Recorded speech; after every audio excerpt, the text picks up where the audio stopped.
Si disfrutas de nuestro contenido, deja un saludo en los comentarios, dale un like al video y suscríbete al canal para estar al tanto de nuevos relatos de horror. Desde el accidente, la casa había estado sumida en un silencio. Un silencio que pesaba más que el luto mismo. Cada rincón parecía guardar ecos de risas que nunca volverían a sonar, de pasos que no volverían a correr por los pasillos.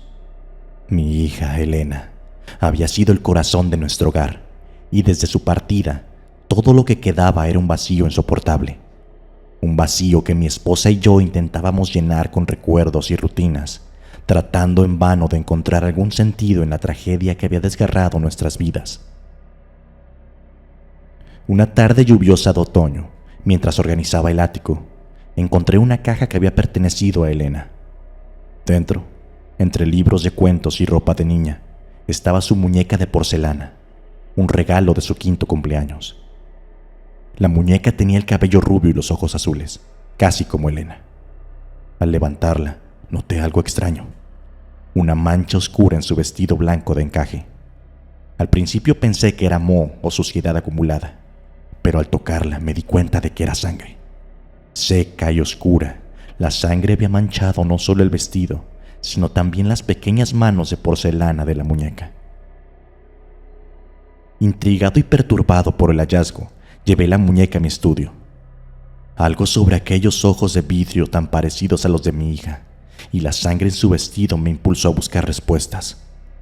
¿Cómo había llegado sangre a la muñeca de mi hija? ¿Era posible que estuviera allí desde antes del accidente y nunca lo hubiéramos notado?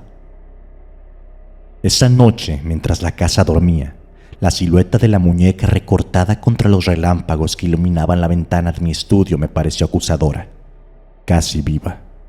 Decidido a descubrir la verdad detrás de la sangre, no me di cuenta de que estaba a punto de abrir la puerta a algo inimaginable, algo que había estado esperando en las sombras, aferrado a la última pieza que quedaba de mi hija. Las respuestas que buscaba estaban a punto de revelarse, pero no eran las que esperaba ni las que quería. Mientras la tormenta reciaba afuera, el aire en el estudio se cargó de una electricidad estática que parecía susurrar a través de las paredes. Cada relámpago que cruzaba el cielo iluminaba la muñeca de manera grotesca, proyectando sombras largas y distorsionadas que danzaban por la habitación. La sangre en el vestido de la muñeca, ahora más visible bajo la luz intermitente, parecía casi fresca, como si el tejido aún estuviera absorbiendo el oscuro líquido. Decidí investigar más a fondo, movido por una mezcla de desesperación y un impulso irracional por entender. Con un cuidado meticuloso, examiné cada centímetro de la muñeca, descubriendo con horror que no solo sus manos y su vestido estaban manchados, sino que pequeñas gotas de sangre parecían haber salpicado hasta su rostro, dotando a sus mejillas de porcelana con macabras marcas carmesí. ¿Cómo era posible que nunca hubiésemos notado eso antes? ¿Acaso la sangre había aparecido de alguna manera después de la muerte de mi hija? Mientras me hundía más en el misterio, la habitación pareció enfriarse. Una brisa gélida que no tenía explicación racional alguna heló mi rostro. La muñeca, su mirada vidriosa fijada en la nada, comenzó a parecer menos un objeto y más una presencia, como si algo dentro de ella hubiera despertado. Cada vez que el trueno retumbaba, me parecía escuchar un eco, un susurro que no podía ser real. Papá.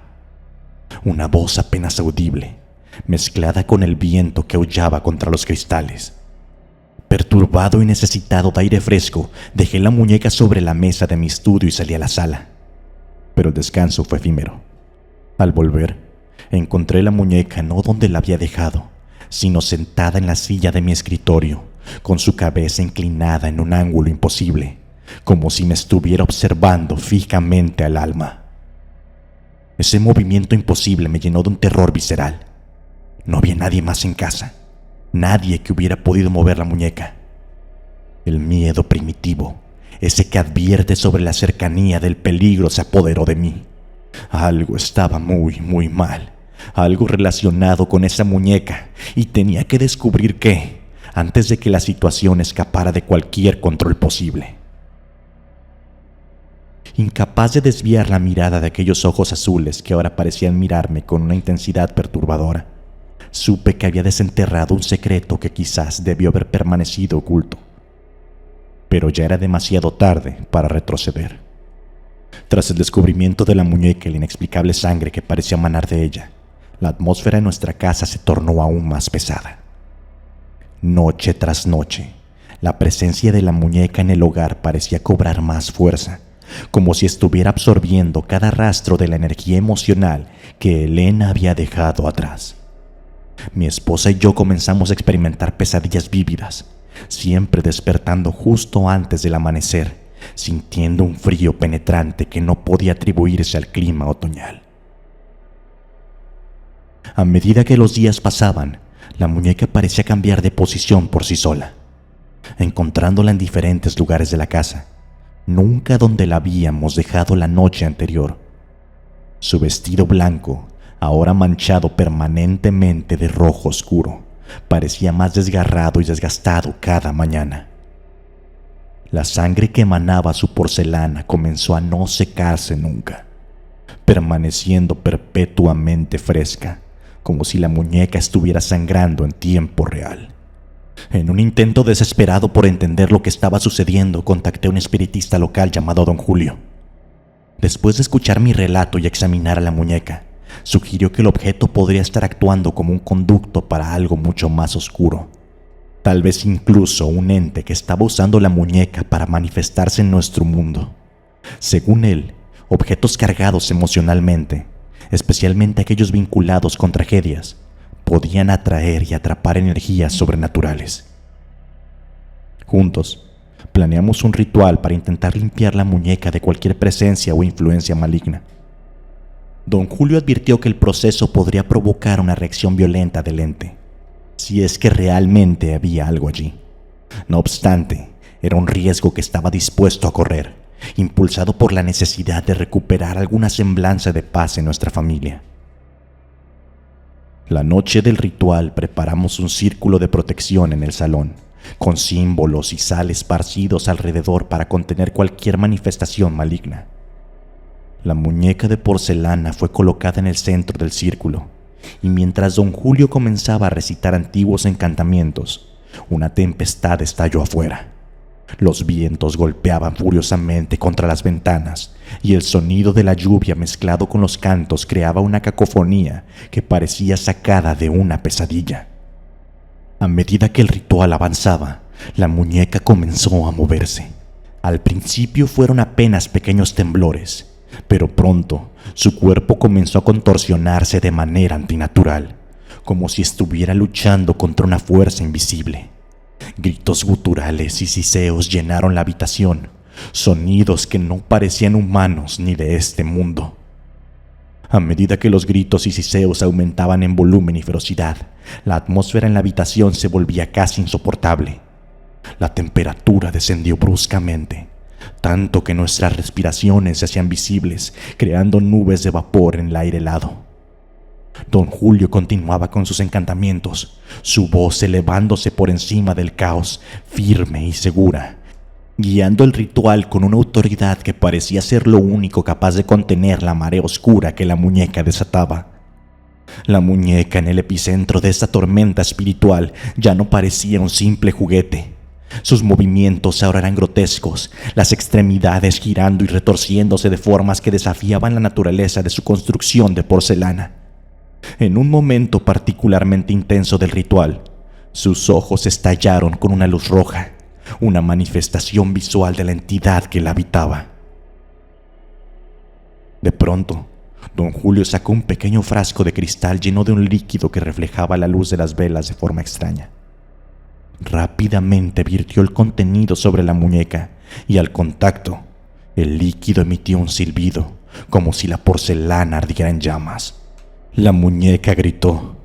Por Dios que la muñeca gritó, y su alarido sonó más humano de lo que cualquier sonido anterior lo hubiera sugerido, llenando la habitación con un lamento de dolor y furia. «No la dejen ir», gritó Don Julio. apuntando hacia la muñeca mientras se aferraba un talismán alrededor de su cuello.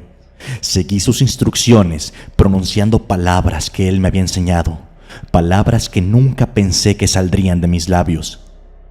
Juntos, nuestra recitación creó un muro de vibraciones que parecía confinar a la entidad dentro de la muñeca.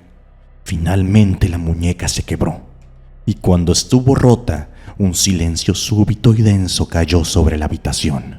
Los fragmentos de porcelana dispersos por el suelo parecían inertes, ahora simples pedazos de un juguete roto. Sin embargo, algo en la calma que siguió el estruendo me mantuvo alerta.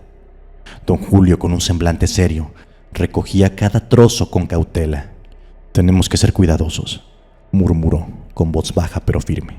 «A veces la destrucción física no es suficiente». Sus palabras resonaron en la habitación, aún cargada de una tensión apenas perceptible. Nos aseguramos de que cada fragmento de la muñeca fuera recogido y colocado en un contenedor especial diseñado para contener y neutralizar energías negativas. «Esto no termina aquí», dijo don Julio mientras sellaba el último de los contenedores.